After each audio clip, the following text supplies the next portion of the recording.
मंच पर सभी नेतागण, यहाँ पर उपस्थित हमारे बुजुर्ग, हमारी मातृशक्ति, हमारे नौजवान साथियों का मैं हाथ जोड़कर राम राम सत श्री अकाल करता हूँ। और आपका चला हुआ एक एक कदम हमारे सिर माथे के इतनी ठंड के अंदर आप सबने जो उत्साह दिखाया है, जो जोश दिखाया है चौटाला साहब के प्रति, उनकी नीतियों के प्रति, और आपको उम्मीद है कि एक ही केवल शख्स है कि जो आने वाले समय के अंदर हमारे सिरसा का नाम रोशन करने का काम करेंगे। आपने देखा कि किस प्रकार से आज रोहतक वाले आ रहे हैं और लोग आ रहे हैं, यहाँ पे रैलियां कर रहे हैं। क्या जताना चाहते हैं? मैं इन कांग्रेसियों से पूछना चाहूंगा कि जब आपकी सरकार थी उस समय सरसा वाले किस तरीके से लाइन में खड़े रहते थे। अगर ट्रांसफर होती थी तो वहां के लोगों की मन पसंदीदा उनकी जगह पर उनको नियुक्त कर दिया जाता था। अगर नौजवान साथियों की भर्तियां होती थी तो केवल रोहतक और सोनीपत के नौजवान साथियों को नौकरियां दिया जाता था। सरसा के साथ तो ऐसा व्यवहार किया जाता था कि जिस तरीके से सरसा का इलाका हरियाणा का हिस्सा ही ना हो साथियों। अब ये लोग यहाँ पर आके क्या मांगते हैं? मैं तो सच्ची बात कहने वाला इंसान हूं, मुझे कहने में कोई गुरेज नहीं है। ये तो परिस्थितियां थोड़ी सी बदल गई कि परिवार के अंदर आपस में कोई दिक्कतें पैदा होगी, तब ये जो इनके एमएलए कांग्रेसियों के बने फिर रहे हैं कि पिछली पैड़ी चढ़ के आगे आ गए, नहीं तो इन्होंने नंबर कदे नहीं लगा। आप सभी ने अपनी ताकत को समझना होगा साथियों। आपने देखना होगा कि आपके इलाके का कौन विकास करा सकता है। सिरसा के नौजवानों को नौकरियों के अंदर भागीदारी सबसे ज्यादा कौन दिलाने का काम कर सकता है। आज भारतीय जनता पार्टी वाले भी आ रहे हैं, लुभावने वायदे करते हैं, हम ये कर देंगे, हम वो कर देंगे, हम नशा मुक्त बना देंगे सिरसा को। आपसे ज्यादा कौन जानता है कि महीने के अंदर सिरसा अगर विधानसभा की बात करूं तो 20 से 25 नौजवान साथियों की जानने जाती। नौकरियों के अंदर शून्य। सिरसा वालों को कोई नौकरियां नहीं दी गई। पूरे हरियाणा में बुरा हाल है, पर सिरसा वालों के साथ तो बिल्कुल किस तरीके का व्यवहार इन लोगों से किया जा रहा है, आपसे कोई छुपा नहीं है साथियों। किस प्रकार से हमारे सिरसा के किसान नारायणखेड़ा की टंकी पर कितने दिन बैठे रहे, अपना संघर्ष करते रहे, बीमा कंपनी भाग गई और सरकार का फर्ज बनता था कि मुआवजा दे किसानों को, लेकिन इनका कोई भी नेता उनकी बात पूछने तक नहीं आया साथियों।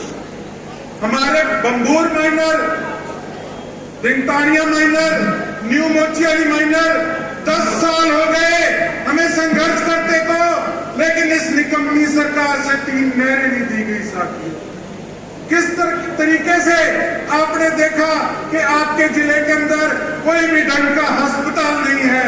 जब भी कोई नेता आता है एक लॉलीपॉप देके चला जाता है कि थोड़े दिन के अंदर अस्पताल का निर्माण शुरू होगा। कब शुरू होगा? जो 9 साल के अंदर जो जाने गई हैं, जो हेल्थ फैसिलिटियां इन लोगों ने प्रोवाइड नहीं कराई, उसका जिम्मेवार कौन है साथियों? आज हमारी सिरसा के ऑटो मार्केट का क्या हाल है? माननीय मुख्यमंत्री आए और वहीं का सामान कहते हैं इसको बेच दो, इसी का पैसा आपको मिल जाएगा, उससे आप विकास करा लो और उसके अंदर कुछ पैसा भी आपका बच जाएगा। अगर यही कुछ ही करना होता तो आपको बुलाने की क्या जरूरत थी? आज इतना बुरा हाल है सिरसा शहर का भी। अगर हम देखें तो आप देखिए कितने गड्ढे, सड़क नहीं आपको गड्ढे दिखेंगे।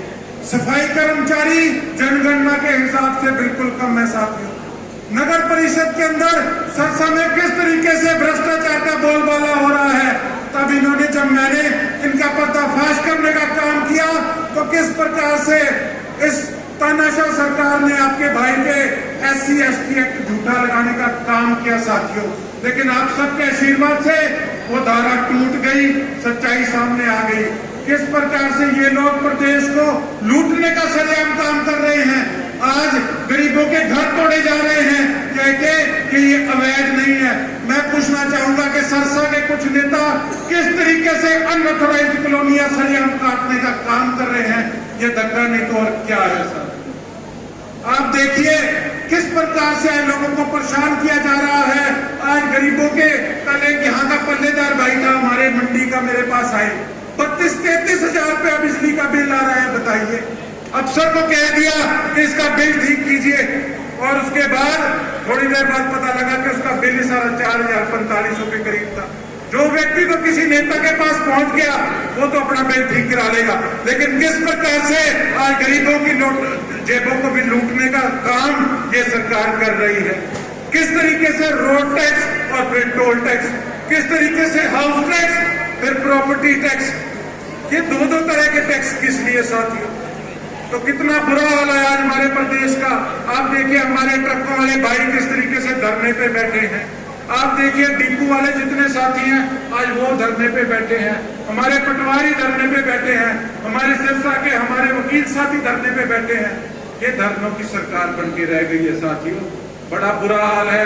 और उसके साथ साथ जो हमारे खासकर इलाके की जो शिकायत है, जो मैं समझता हूं कि सबसे गंभीर जो मसला है वो ये है, जो गग्गर का पानी है, इसके अंदर जो इंडस्ट्रियों का, जो कारखानों का गंदा केमिकल वाला पानी गग्गर के अंदर मिल रहा है, वो ये हमारी जमीनों में जा रहा है। और वही पानी जो आज हमारे पेट में जा रहा है, उस पानी करके आज सरसा अगर विधानसभा की भी बात करूं तो 1 महीने के अंदर 100 से ज्यादा कैंसर से लोगों की मौतें हो रही है। तो इसको सरकार को चाहिए कि इस पानी को ट्रीट करने का काम करें, ताकि हमारे आने वाली पीढ़ी जो है, हमारे जो लोग हैं वो बच सके साथियों। और ये जो काम है ये कोई छोटा काम नहीं है। अगर गग्गर के बांध बनाने का काम भी कभी किसी ने किया तो वो चौटाला परिवार ने किया। इनके काम को, इनकी सेवा को अनुदान देने का काम करते हैं। और मैं तो एक गल जरूर कहना चाहूंगा साथियों कि असी किसी देके जाके चोली क्यों फैलाइए। असी सरसे वाले जो उप प्रधानमंत्री तक पहुंच सकते हैं तो मुख्यमंत्री का कोई बड़ी गल नहीं है।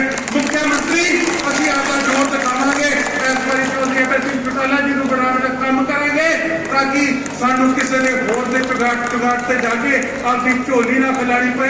बहुत कम करने वाले हैं इन्ने सालों के अंदर।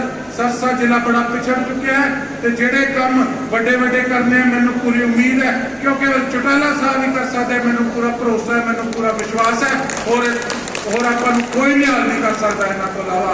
मैं एक बार फिर थोड़ा सारिया का तय दिलों मेरी गल सुनने लिए बहुत बहुत धन्यवाद करूंगा। जय हिंद, जय भारत, इंकलाब, इंकलाब। भाई साहब